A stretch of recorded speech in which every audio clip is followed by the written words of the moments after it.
Maître Ngombe na katsote. Est-ce que lelo ana poto? Ndenge oza maître nga. Est-ce que bunda ba combat de riz?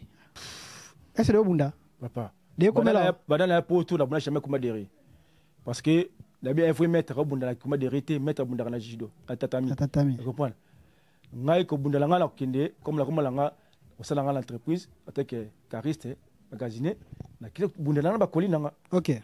Kuna so la chaque jour na bunda na ba koli nga pour couple nga ngwana. Kena bunda na balabala ezana discipline na biso to quoi. C'est pourquoi le loba maître be na kati ya Paris ah. Bazingo bunda libanda qu'est-ce qu'il y a?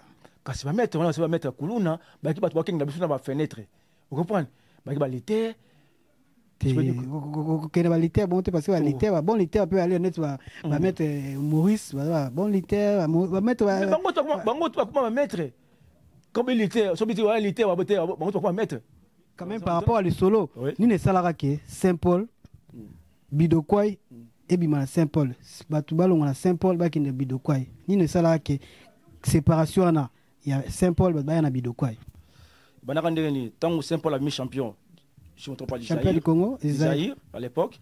Les gars qui n'a la chaîne Moro, je ne me trompe pas, c'était Elikia. Avec les Elikia. Je ne me trompe pas, grand maître Sandoka. Alors le bac est à s'expandre, maître Pito, n'a président Lémi, parce que, soi-disant, ça va mort, Balingi va c'était la mort, va mort, était à Saint-Paul. Est-ce que au Kotaka combat, il y a maître Giga? Na débat. On va expliquer ce combat dans les candines. Mais on les a ba combat secret. Ba combat sacré, je veux dire quoi? Parce que Giga là débat ben je peux dire quoi? Tout ça la comme la kini ba la comme la kini to bani quoi? Giga a betapé débat trop. Giga débat pas son s'appelle revanche. Mais la idéologie mettre Giga Samusu, c'est un guerrier. Débat c'est un guerrier.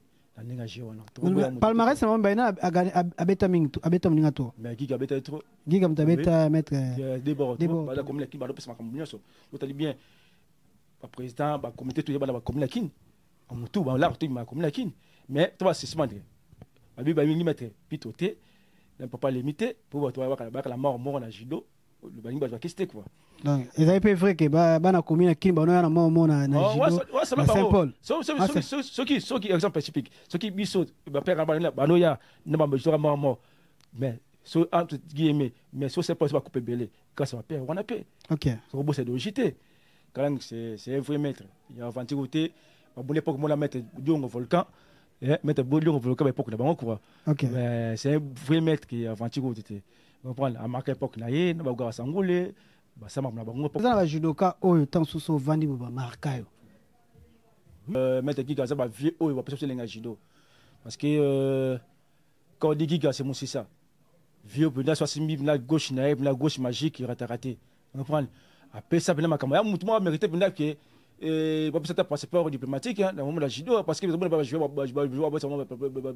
passeport diplomatique pourquoi pas parce que mettre Giga ça mousse ambassade de judo bah avec le Loboko mettre toxique mettre Sambrota Fataki reprendre bah je dois me blabber bah mettre moi belé comme l'état Congo donc pour pouvoir dispose quoi est-ce que ça y travail mais ça y pena côté pena ba gigi ba biloko ba no sala wana ba gigi na judo ça raté gigi ça que entraînement la mkatongo kimambango kini mata ba gradé ça la pena footing donc ba entraînement ba 19 heures il ba entraînement da bien avant parce que un judoka lelo na kati poto na tie poto na tina kinte na poto lelo un judoka abunda suna maboko te un judoka comme Osimba Milangi un judoka akoma Osimba Mupanga un judoka comme Osimba Mbeli un judoka comme la Munduki tandis que tobaka ke judo un judoka abundaka na technique na ye pe na force na ye ni na sala lelo ki ba judoka ya lelo ata soki aza face na mutu il faut ka simba ta musu mulangi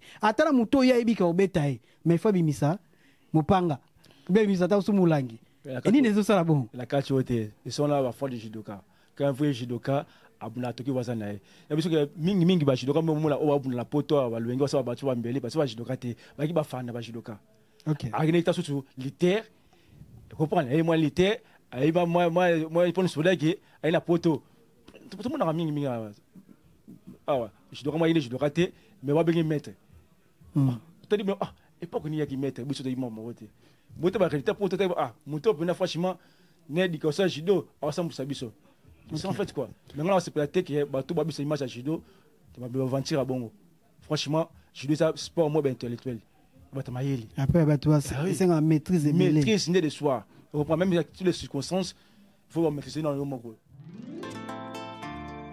Ah ouais. Vous coiffez sans attraper de microbes, c'est possible. L'art de bien soigner votre look, votre chevelure, grâce aux spécialistes.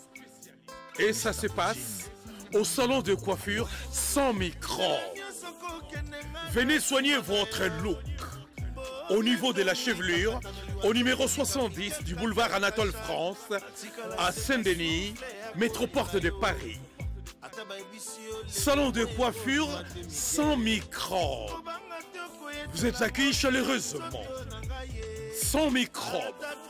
Un salon de coiffure. Un design moderne. Des coiffeurs jeunes et compétents, vraiment des pros. Les pros de la chevelure et du look moderne, c'est au salon de coiffure sans microbes. Avec Patrick Massidi, le professionnel. T10, Tosa Olia, le salon de coiffure sans microbes, un salon chic avec des coiffeurs très branchés. Pour votre réservation, un seul numéro de téléphone. Les 06 05 71 90 61. Venez vivre sans microbes. Votre salon de coiffure sans microbes à Saint-Denis, porte de Paris et Zaputa Yabiso. Sans microbes, c'est chez nous. Salut, bienvenue dans le monde. Partout, besoin d'Abiso, Nabi qui vous est belé au Pessarabiso, l'été pour Pessarabiso confiance. Merci, bienvenue surtout au Bolanda Rabiso. Beaucoup de Rabiso, au Pessarabiso, soutien dans le Pessino. Merci, Minginayo. Jimmy Chimang, rapport de la chapelle. Merci, Naopé. Venanga invente au Mananverse. Merci, Naopé. John Kaloubi. Kaloubi, na niveau de réalisation, na caméra. Merci. Nengo eko assistant. Merci, Naopé. Rémi Bola, je te salue. Coach, manager. On te salue place aux alliés. Merci à nous tous. La biso na Elengia Congo pena T10 officiel sans microbe TV to le kawana pena 10 et pas Zidane Fikula Congo 10 et pas Zidane Fikula oh ba émission sur les cas. On comprend l'autre chanter tennis, l'autre chanter tennis, tu na ma tennis pe ndenge ba maestro quoi. Jump and coach donc to sur la makambo itali judo. Judo ou rien.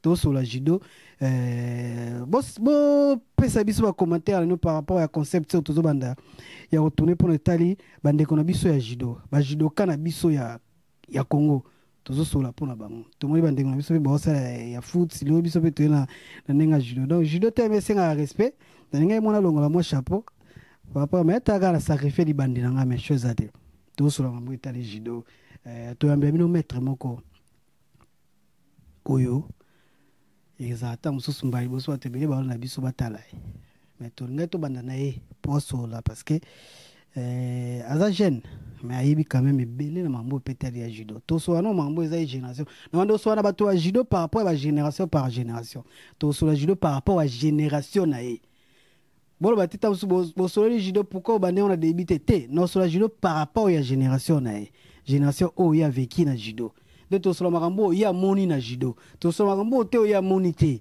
to so makambo ya moni na judo pona to kota na makambo etali judo to pesa attaque judoka attaque ba judoka to meka mo sa recherche to meko so makambo etali judo création ya judo oyo to linga to so alelo judo créé na Japon na 1882 de judo et créé pas Jigoro Kano aza judo aza grand maître judoka o aza na Japon aza japonais donc to so le long rambwana ye muto asala ke judo le za monde judo Kano bandi na 1882 après to kita siko o était na ndenge ya Congo na biso judo na biso na Congo muto akotaki judo eza maître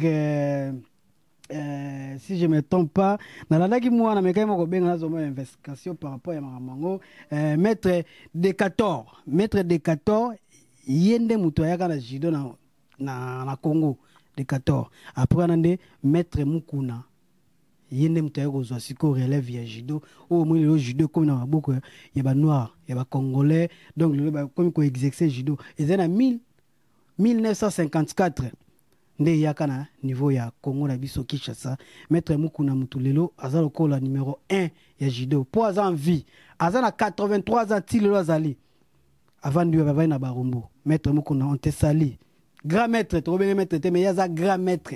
Ouais, t'as raison. Yaza grand maître, yaza maître te mais yaza grand maître Mukuna. Donc to solo bambo tali judo to pensera mingi na maître grand maître Mukuna parce que le temps na grand maître Mukuna j'étais sali masananga Yannick Mukuna j'étais sali place ali na penser pe ba masananga Guy Roger Bolikango j'étais sali place ali Shodan j'étais sali place ali masananga penda donc na ndenga barumbo na pesi no bote place posée sans oublier pas d'entrée pas glace.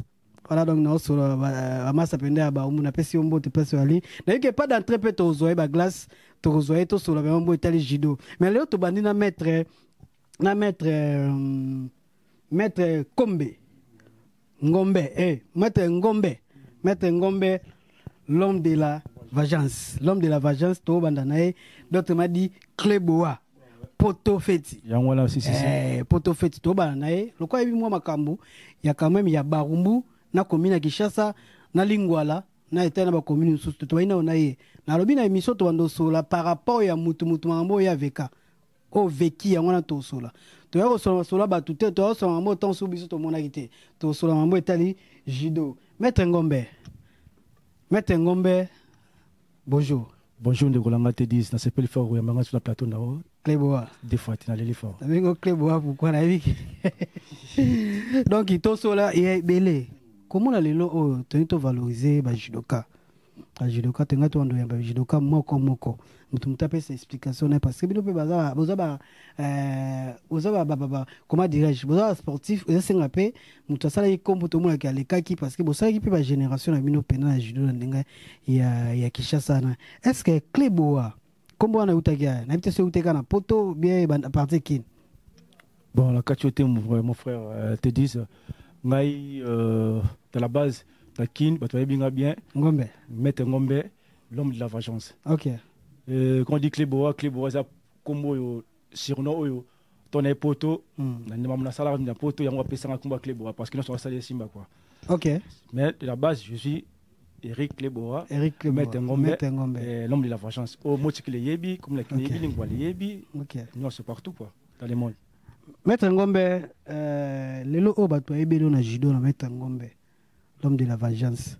Maître Ngombe ubandi judo wapi na club nini motivation nini sala kike ubanda judo bon nga judo je peux dire quoi parce que nga la connais la famille à judo comprendre par rapport à grand frère ba grand maître suna mona bandanga judo parce que to utamingi na Saint-Paul to utana Saint-Paul yango sala biso ti ba père na biso ko la ba grand maître Chikou ba grand maître Dai maître Pito Mangili plus maître Sumendo Mike le grand maître la biso bango avec na Saint-Paul ça côté va faire na biso à parler on va mettre you on va mettre Coswell va mettre Tison on va mettre Bozondo vous comprenez ma mechi ba ogawa sangule ba mania ba fataki bango bazaki déjà ba ko déjà na Saint-Paul ouais vous comprenez ba déjà avancé na biso quoi donc yo to lo ba bien yo bani na Saint-Paul te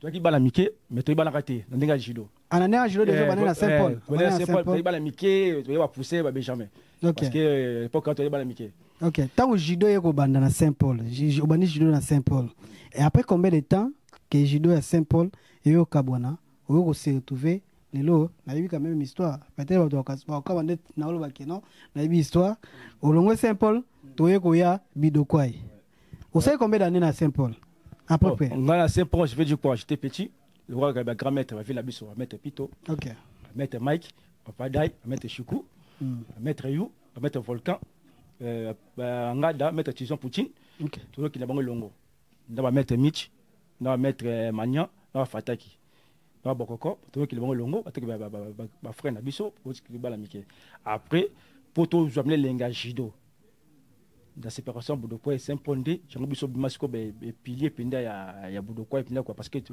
prends un peu trop, on va faire la biso quoi. Tant on a Saint-Paul, vous avez moi qui vous avez âge à peu près. Bon, je peux dire quoi, j'étais 9 ans, 10 ans comme ça. Oui, bandi judo pe mukie. Mukie au Sarnat. Kanega masana biso ba Yannick Mukuna ba Ine ba Resh ba Simba ba Resh ba nande ba bandi judo mukie. Nege ba Valater ba bandi mukie, nege ba Pozo ba bandi judo mukie. Donc il bandi judo mukie. Donc maître Ngombe est-ce que vous pouvez expliquer biso nene salaki kelelo Saint-Paul. Bah vous avez 9 ans. Na éviter ça aux amona aux amona idée quand même par rapport à le solo. Ni ne salaki Saint-Paul Bidokwai et bimana Saint-Paul. Batubalo on a Saint-Paul ba kinde Bidokwai. Ni ne salaki séparation na il y a Saint-Paul ba na Bidokwai. Séparation les bandas si je ne me trompe pas. Malgré tu vois mais qui mais toujours là c'est parce que la colline na grand maître na grand frère. Parce que il y aura le regarde la souka là bango. Banaka ndeni tant Saint-Paul a mis champion. Si je ne me trompe pas champion du Congo, Isaïe à l'époque. Les gars qui na la chaîne Moko si je ne me trompe pas c'était Elikia. Avec les Elikia, si je ne me trompe pas grand maître Sandoka. Alors le bac est à s'expandre maître Pito na président Lémi parce que soi-disant bah ça bata mort balingi bata qui c'était la mort bata mort était à Saint-Paul. OK. Tandis que wana bah ça va grand maître na biso va père na biso tout vraiment c'est comme va père na biso quoi.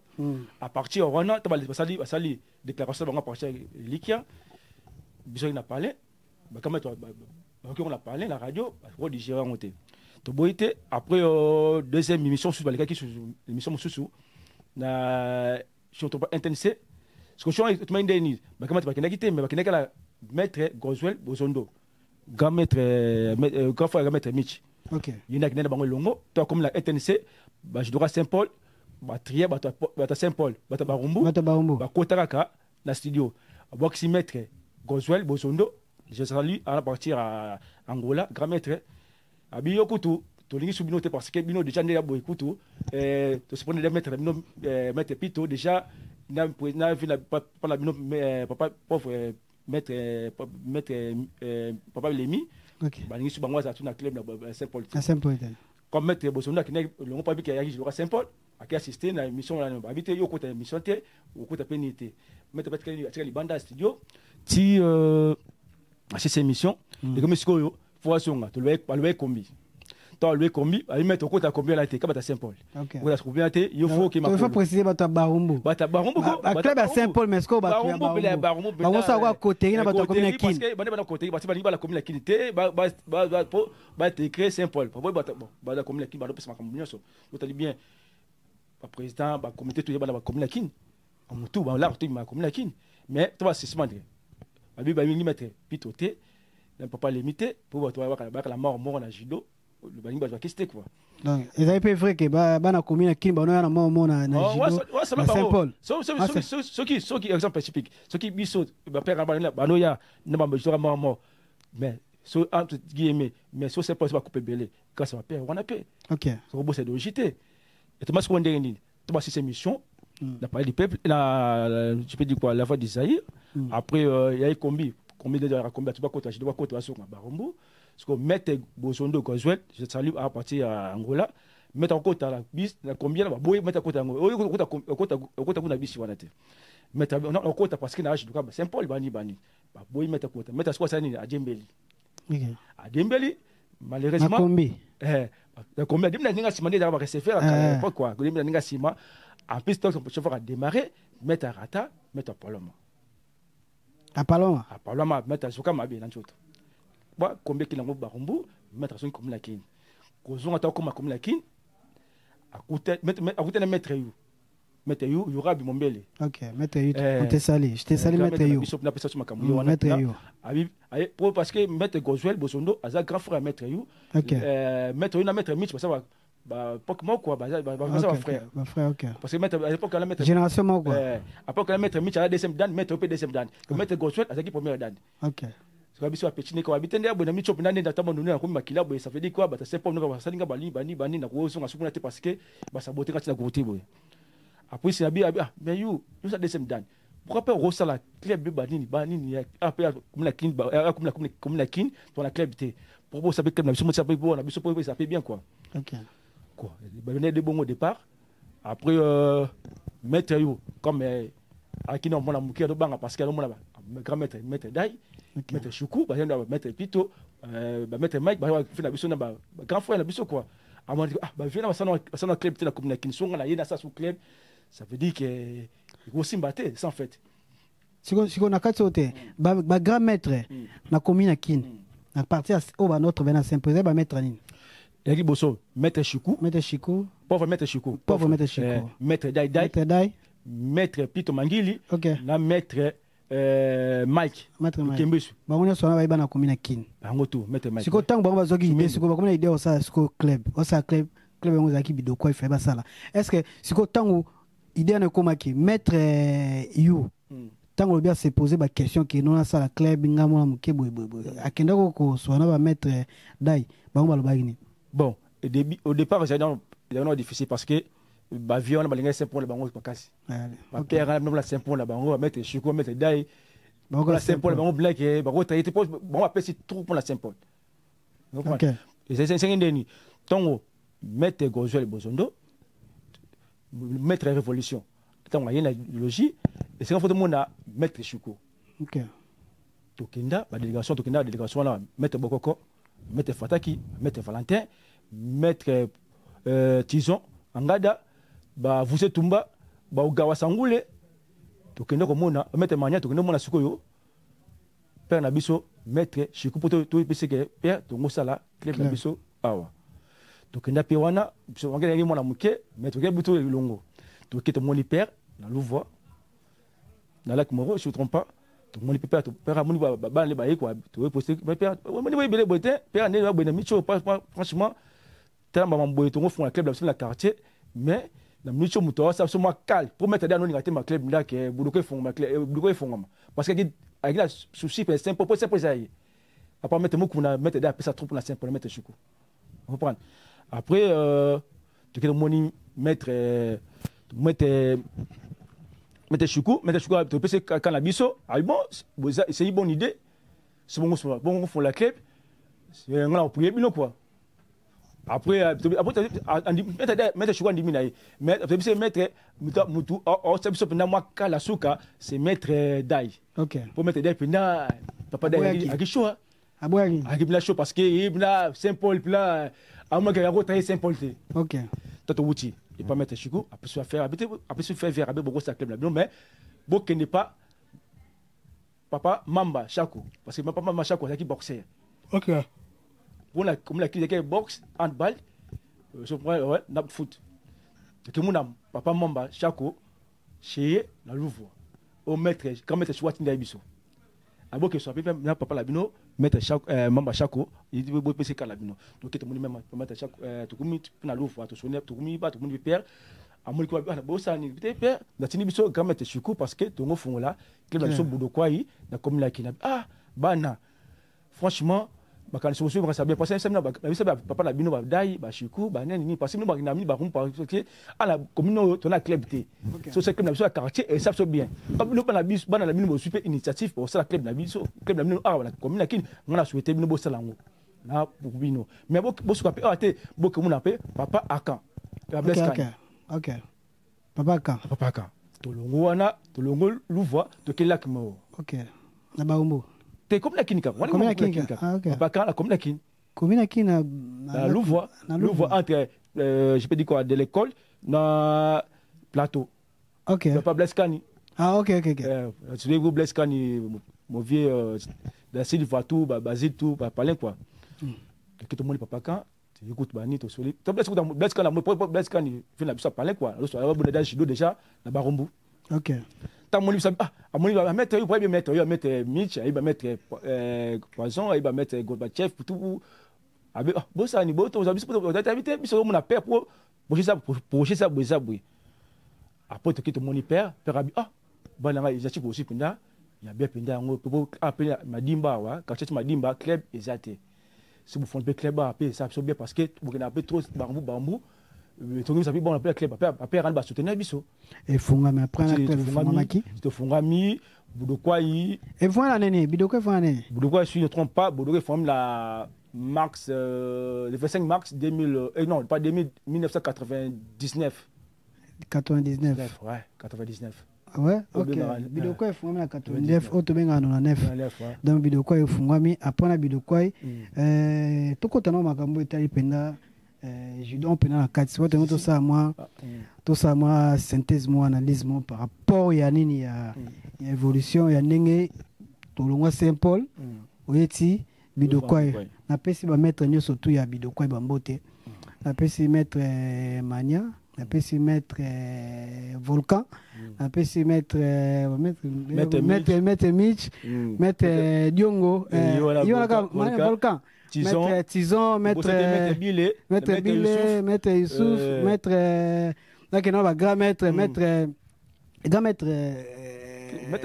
Maître Pito, Maître Chikou, Père Sonam, Maître Mitch, place à Zao, bien ça l'Angola. Maître Mitch na pesa mote Maître Mitch ndo linganga makasi je te salue Maître Mitch yeso akutana nga ndega oseka yo yana leki osa jude sika po bunda nde fala tena nani basala merci no place ozali Maître Mitch donc on est ensemble na Maître Volcan Maître Volcan pe ba exebele donc ba yebi donc judo venda ngwana ngombe Maître Maestro tosola na mambo etali judo lelo judo na Congo na ba nona makambo etali yo moko ba titre ba combat nini oyo bunda déjà na kati ya Bidokwai premier combat no bunda Bidokwai ezala quand bunda pe na nani tant oui bien premier bagage c'est no premier bagage au bunda benda combat so ka individuel so pe la ki compétition so pe la ki di Congo bunda na nani bon nga bani judo to mane compétition to bunda ma be to se bunda minime cadet junior lo bon parce que si on trompe pas nga bunda na de kolanga Mosaka yebi Eric Mosaka Australie na bunda la maître Zongi et moi yebi Longi Zongi de Jitsekin et moi yebi na bunda batebele to autant ba kombote po zo temps mais la banda la Bidokwai biso la première promotion et balé la Bidokwai na judo première promotion biso n'était makambu télé wa ngala masanga Valentin télé masanga je peux dire quoi Fabrice Mochopi toyé maître Ali toyé na Balondo masanga Balondo de Sali banda Balondo banda Angola masanga Balondo Mongala le frère Mongala ouais des guerriers tozaki ba Kangol ba César Bali Boussé surtout pour Badadila ou c'est ça quoi tu bandi na biso wana na Bidokwai tu bandi 2000 parce que tu bandi Bidokwai première sortie de Bunda Gazi 99 2000 après deuxième en plus na kati yote to comme place en ngoloba parce que combat liboso ya Bidokwai abunda tanga longwe na Saint Paul et peka na Saint Paul si premier combat ya Bidokwai na Saint Paul yake show ba muna komina kin show yango to kabona pena ki e kaboli ba munde na kati yake show pesi mbwa boy donc ba muna na komina kin e kabwani yango na pena lelo oyo Bidokwai e bimisi bino bimisi ba judoka ebele tellement ebele opena banana Bidokwai est-ce que ça va combat oyo ta mususu yo moso vandi ozo raisonner obike non combo ta mususu ne na bundi boye eza pona erreur na ngai bon la combat la ndenga bien to considère ba combat et ça que fui bananu à l'époque de ba adversaire quoi l'adversaire ne bikaye azama moi to ke wasa moi casse parce que biso ba jeune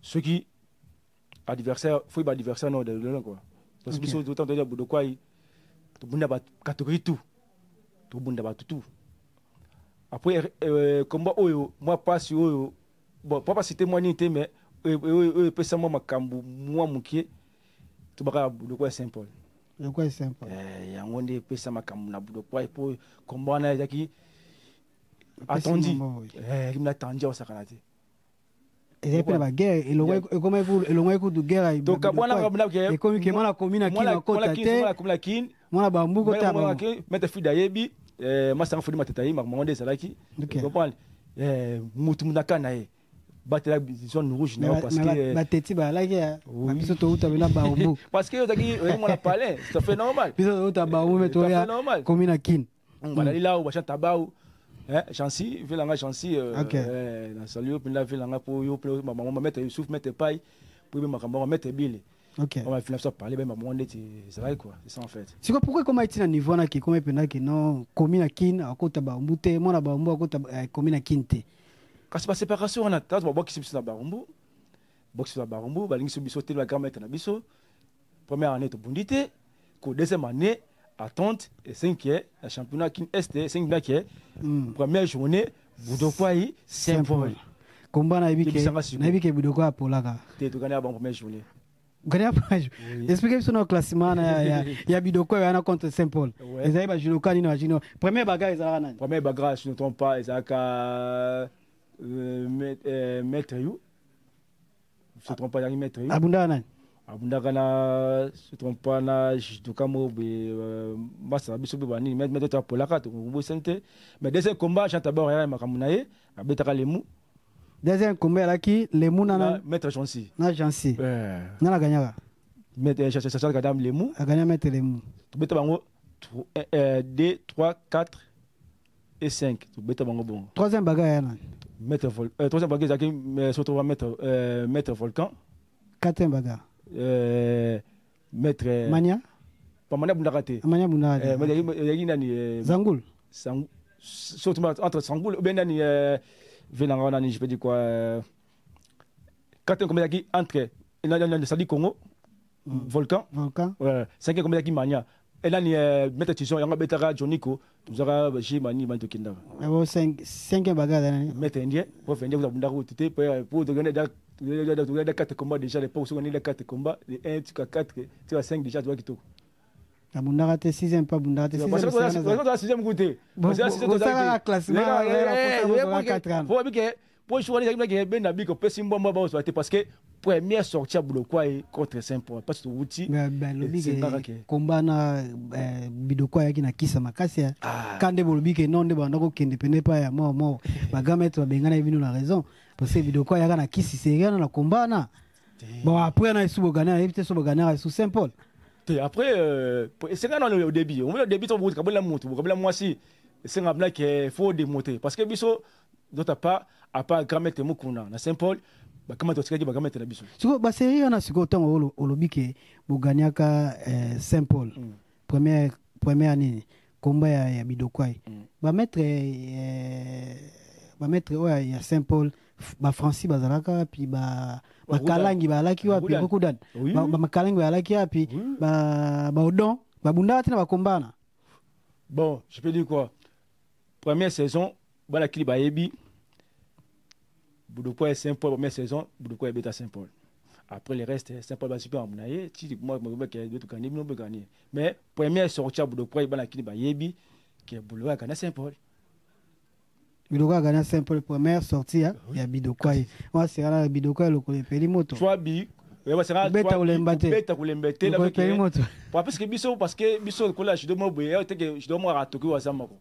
OK. Biso mettre sur toi à toi que tu waza. Ba ka kwa gauche, beti pon sonage, obeki na so de trucs comme gauche. OK. Ça fait. C'est que polyvalent. C'est pour ça que biso boulot point pour tirer le baba na mabota ma génération par génération parce que le ko ambeti kala pinda qui descendant par descendant quoi. Mais le judo peto so na judo nzé le lopé ezali sundenge ezala te ba c'est wana judo nzé kufi. Makin.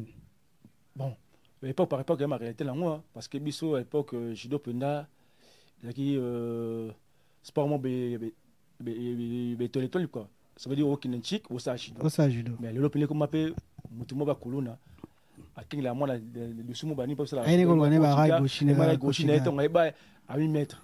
OK petit peu le vengue mais le judo ça sport mo ba maîtrise non zo ba sérieux na mettre dai tonga coacher al ba na français obligé de faire la ko ça parce que après ça na français et ça sport en vérité un prise de cas à sa moto professeur judo kano boyebi il montait professeur mutamaele tu comprends il professeur à l'université oui le que judo to vale ba monter oui que le judo le lo tamsu obino sala que le lo ba koma ko tsango lo judo sport moya ba voyo na ibite soko ba ngolelo parce que un judoka lelo na kati ya poto na tie poto na tina kinte na poto lelo un judoka abunda isuna maboko te un judoka koma osimba milangi un judoka akoma osimba mupanga un judoka koma osimba mbeli un judoka koma na munduki tandis que toyebaka ke judo un judoka abundaka na technique na ye mpe na force na ye nini esala lelo ke bajudoka ya lelo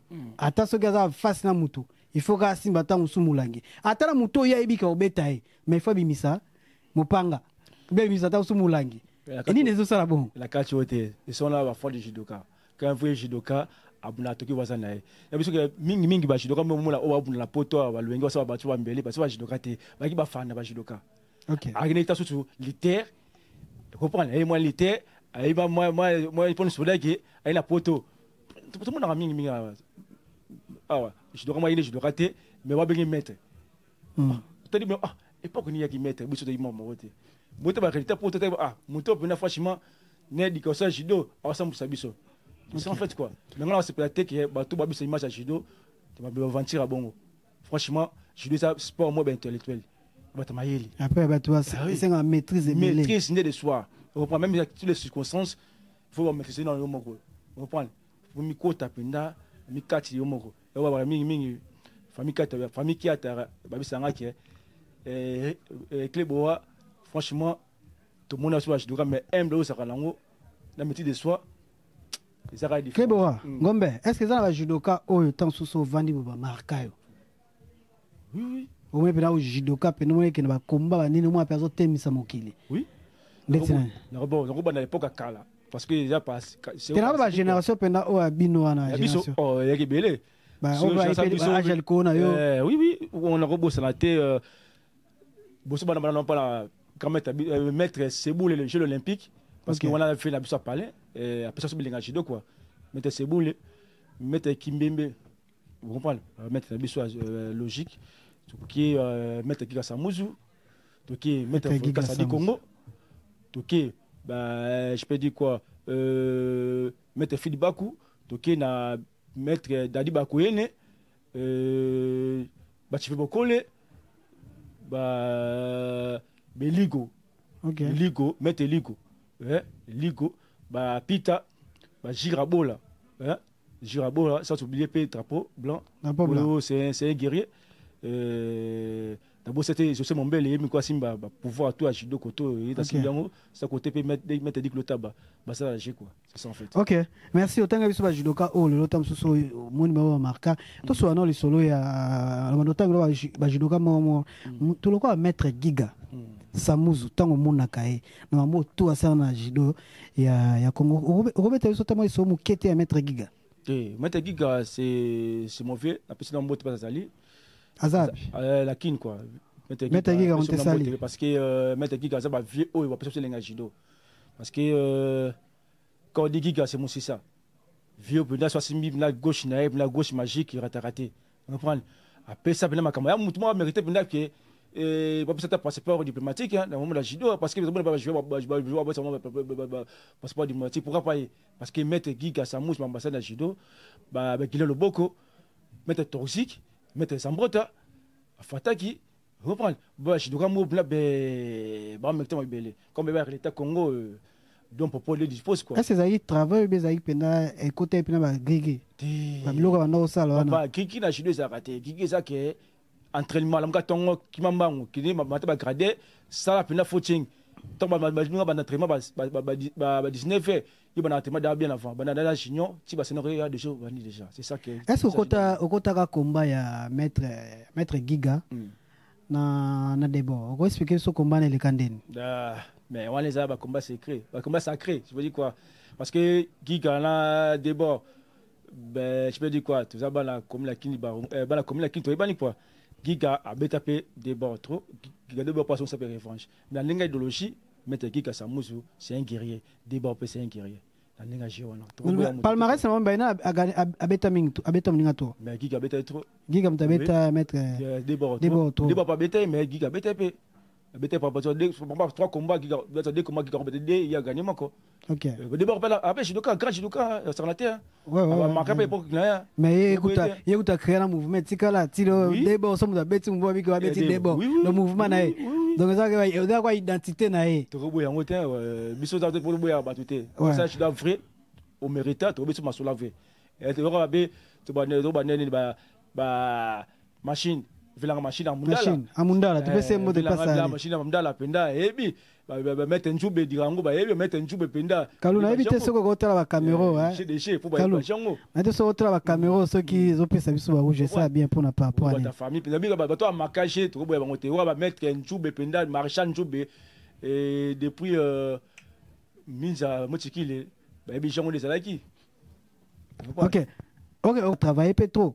Par rapport à parce que c'est d'autant va mettre belé au ça va comme belé bazala bangona va na bangona poto ozona ba ça vie na bango pourquoi peut ba mettre giga ouais mettre giga c'est une école on prend on a mon poto kala et poto ne zala OK izaka tu ba nzambe l'homme le propose Dieu dispose il y a tous les contrats tout comme ça nzambe mettre giga tu vois avant les gars poto pour mon poto on prend là et comme kamoira mike ya kanango ça passe quoi il était que ba tie point na vie n'était quoi un jour aux années puis aux années souvent les messages aux années là OK c'est en fait tout ça non so na pena judo moko c'est mo penya masolo toxique alekaki na bidokwai si pona kutana biso pe anya masolo bidokwai na pese mo explication na pese mo explication amengi mo zonga mais yo ebika oko pesa no explication ya passage ya masolo na judo na biso ya Congo oko tela place toxique pe toxique na otanga ba sala ba kombo na judo na otanga ba judoka o ba sala kombo na solo nga ba judoka o teta mususu na yo yo ba kombo na poto nga na so ba judoka oyo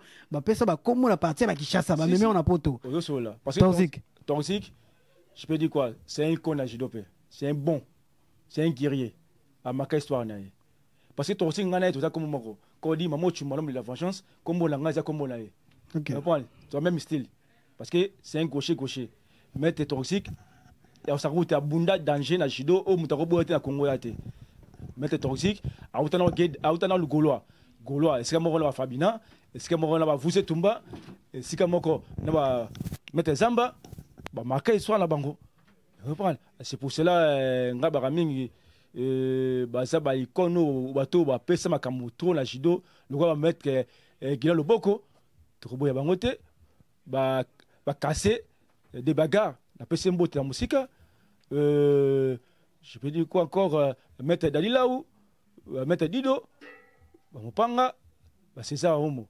Jidoko, la PC Leng Congo, c'est ça en fait. Maître français, beaucoup d'années.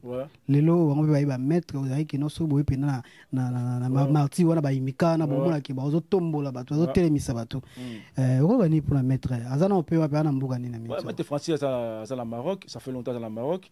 Est-ce que moi la mettre Emmanuel à la Maroc, bah qu'est-ce que moi la mettre Tchèque na Maroc, bah on met trop kuna, bah na drapeau, tu drapeau bah y a quelqu'un kuna avec les conti mais c'est un bon judoka. Mutako boya roda na été parce que à Maka époque na histoire na Francis pendant la PCMBO depuis Maroc on est ensemble quoi un jour peut-être remonter ça soit bien quoi. OK na bosani so na bosani te maître ya Saint-Paul Pekako ba mundi pe wa sema ko na Francis ba na Rolanda na bosuki ya zali ko ya c'est maître Makalangi Makalangi azabi mettre pas toi on a Paris hein dernièrement président Okolo banini comment président ya Chikov je ne trompe pas entre Chikov BATT le rabongo Okolo banini pour na parcours na mettre Makalangi na osenga tout na otanga comme on appelle pour ça ya mbona yo ka pe parcours na ba Makalangi mettre Makalangi c'est un vrai maître il y a aventure côté ba bonne époque moi mettre Diongo Volcan et mettre Diongo Volcan époque na bango quoi OK c'est un vrai maître qui aventure côté on prend à marque époque na ye na ba ga sangole ba sama na bango époque na bango mettre Kankuta yebi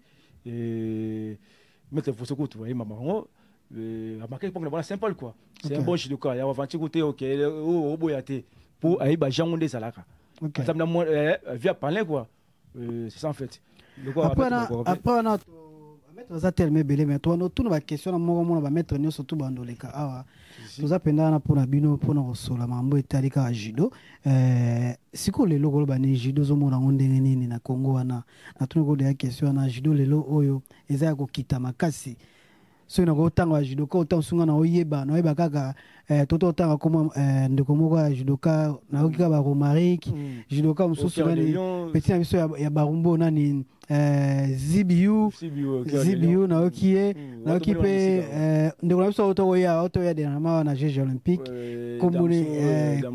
komune Kimi moi bato baza moya ya kokonte lelo judo eza soute ndenge alaka oke kotona kauka oki mettre volcan banani kuna moi bandobo moi ba mettre bazake bele oyo kotona komina kini kuna oyoki ba mettre bakomo zoki mo excusez bazaki tellement bele bafamba banani bazake bele kuna mettre je peux dire quoi mettre kebele yo na bambuku tout pareil komona ba mettre bele omona ba César omona ba mettre na biso nani o alu nani mettre homo omona mettre homo zo mettre ba mettre avec tellement bele lelo oyo to omona ta ba kombo so to ba no tanga 5 mètres o ba sa musala bien lelo na kin okopesa ngata 5 terre na ebite so ozata na 5 kombo ya mètre moko na terre bango 5 personnes ba sa musala bien na lelo. Franchement, je dois à l'époque à Carlet avec un succès, succès partout quoi, dans tous les quartiers. Mais pour l'instant, dans notre Kenda, tout le monde avec qui va la moto, bende judo, on a la ebi, je peux dire quoi, dans mon cas dernièrement, qui a de Lyon Sibiu, avec qui troisième place francophonie, si je ne me trompe pas. Dans cette équipe nationale des Jeux olympiques, il faut la monnaie là, mon équipe pas mettre des clotas, c'est ça là.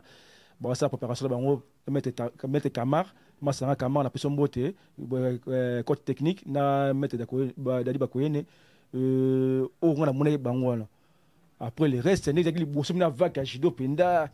La monnaie m'a des 4 heures, on va 14 heures, bien tenir des bosso quoi. Peut-être en sous-bas, soit côté ciné, batek colonna les bosso. C'est ça en fait. Pour judo penda, tout à l'heure, judo ça, c'est pas moi oui. Parce qu'il y a ta maîtrise, premier côté penda. Parce qu'on a eu bah qui va servir so na bah servir nos bossa bah judo, n'abi qui aucun des chic. Oui, normalement. Il y a judo. Est-ce que les deux à la rate le bon, on l'a évité, mais ça pour changer l'emploi tous les clubs.